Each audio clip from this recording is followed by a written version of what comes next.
Pada zaman dahulu, di sebuah negeri yang tenang bernama Ternate, hiduplah seorang pemuda bernama Jafar Shiddiq. Setiap hari ia pergi ke hutan untuk mencari kayu bakar. Kayu bakar yang ia kumpulkan kemudian dijual di pasar untuk memenuhi kebutuhan hidupnya. Suatu hari, seperti biasa, Jafar Shiddiq masuk ke hutan. Setelah lelah mencari kayu bakar, ia memutuskan beristirahat di tepi sebuah mata air yang dikenal sebagai Telaga Air Sentosa. Saat menikmati ketenangan telaga, tiba-tiba ia melihat pemandangan luar biasa.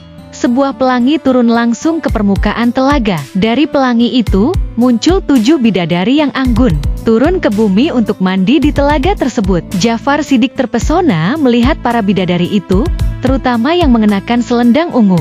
Bidadari berselendang ungu itu adalah yang termuda di antara ke-7 saudari lainnya. Dengan hati-hati, Jafar Shiddiq mengambil selendang ungu milik sang bidadari dan menyembunyikannya. Tanpa selendang itu, sang bidadari tak dapat kembali ke kahyangan bersama kakak-kakaknya. Ketika menyadari selendangnya hilang, sang bidadari merasa sedih dan menangis di tepi telaga. Jafar Shiddiq pun memberanikan diri mendekat untuk menghiburnya. Dengan lembut, ia mengajak sang bidadari untuk tinggal di rumahnya. Merasa tidak punya pilihan lain, sang bidadari menerima ajakan itu. Hari-hari berlalu, dan perasaan di antara Jafar Shiddiq dan sang bidadari pun tumbuh. Hingga suatu hari, Jafar Shiddiq melamar sang bidadari untuk menjadi istrinya. Sang bidadari setuju, namun ia memberikan satu syarat. Jika suatu saat ia menemukan kembali selendang ungunya, Jafar Shiddiq harus rela membiarkannya kembali ke kahyangan. Dengan tulus, Jafar Shiddiq menyetujui syarat itu. Pernikahan mereka berlangsung bahagia, dan dari pernikahan tersebut, mereka dikaruniai 4 putra yang tampan dan cerdas. Jafar Shiddiq membesarkan anak-anaknya dengan penuh kasih sayang, mengajarkan nilai-nilai agama, dan mendidik mereka menjadi pribadi yang mulia. Sang bidadari pun merasa bahagia hidup bersama keluarganya. Meski jauh di dalam hatinya, ia tetap merindukan kampung halamannya di kahyangan.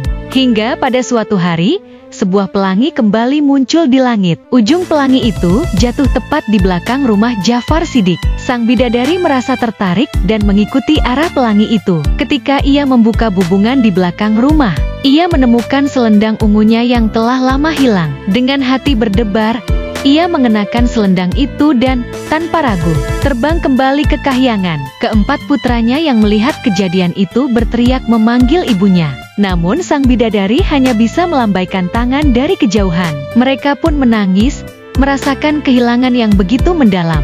Ketika Jafar Shiddiq kembali dari hutan, ia mendapati anak-anaknya sedang menangis. Dengan berat hati, anak sulungnya memberitahu bahwa ibu mereka telah terbang kembali ke kahyangan. Jafar Shiddiq terkejut dan menyesal karena tidak pernah mengungkapkan bahwa ia telah menyembunyikan selendang itu selama ini. Namun, ia segera mengingat janjinya kepada sang istri untuk merelakan kepergiannya jika selendang itu ditemukan. Jafar Shiddiq pun bangkit dari kesedihan. Ia memfokuskan hidupnya untuk mendidik dan membimbing keempat putranya hingga dewasa. Berkat didikan dan teladan Jafar Shiddiq, keempat putranya kelak menjadi pemimpin besar. Mereka menjadi sultan di berbagai wilayah Maluku, seperti Bacan, Jailolo, Tidore, dan Ternate. Melanjutkan jejak ayah mereka sebagai pribadi yang bijaksana dan penuh tanggung jawab. Terima kasih telah menonton Dongeng Nusantara di channel Dreamy Tales. Jangan lupa untuk like, komen, share, dan subscribe untuk terus mendukung channel ini. Sampai jumpa di dongeng berikutnya.